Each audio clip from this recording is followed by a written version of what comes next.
Friends, இன்றைக்கி நம்ம செய்ய போது நெல்லிக்காய் சாதம். 3 பேர் சாப்பிட்ற அளவு நான் நெல்லிக்காய் எடுத்திருக்கேன்.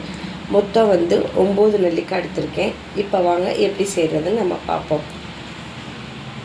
நெல்லிக்காய் பாருங்கள், துருவி வச்சுட்டேன். அந்த 9 நெல்லிக்காய் காட்டினில்ல, அது துருவி வச்சுருக்கேன். இப்போ வாங்க இங்கே ஊற்றிருக்கேன்.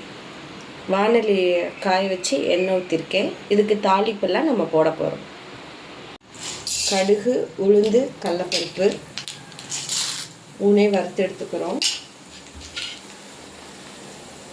அது கூட பச்சை மிளகா 3, வரமிளகா 3, கருவேப்பிலையும் போட்டு நம்ம தாளிக்க போகிறோம்.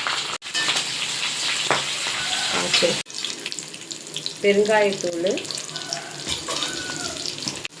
மஞ்சத்தூள் ஒரு சிட்டிகை போட்டு மிக்ஸ் பண்ணிக்கலாம். அடுத்து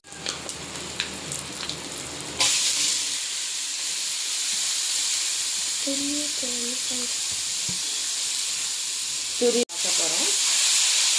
இது கூடவே நம்ம உப்பையும் சேர்த்துக்கணும்.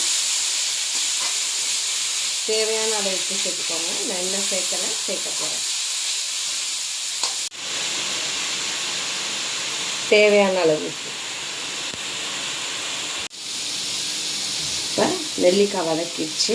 சாதம் போட்டு நம்ம பரிமாறணும். சாதம் போட்டாச்சுங்க. இப்போ நம்ம கிளற போகிறோம். பாருங்கள், நெல்லிக்காய் சாதம் கிளறியாச்சு. உப்பு பத்தலைன்னா சாப்பிட்டு பார்த்துட்டு நீங்கள் போட்டு பாருங்கள். சுவையான நெல்லிக்காய் சாதம் ரெடி. இது கூட உருளைக்கிழங்கு இல்லைன்னா வாழைக்காய் பொரியல் இல்லைன்னா அப்பளம் தொட்டு சாப்பிட்டுக்கோங்க. டேஸ்டியாக எம்மியாக இருக்கும். ரொம்ப ஹெல்த்தியாக இருக்கும்.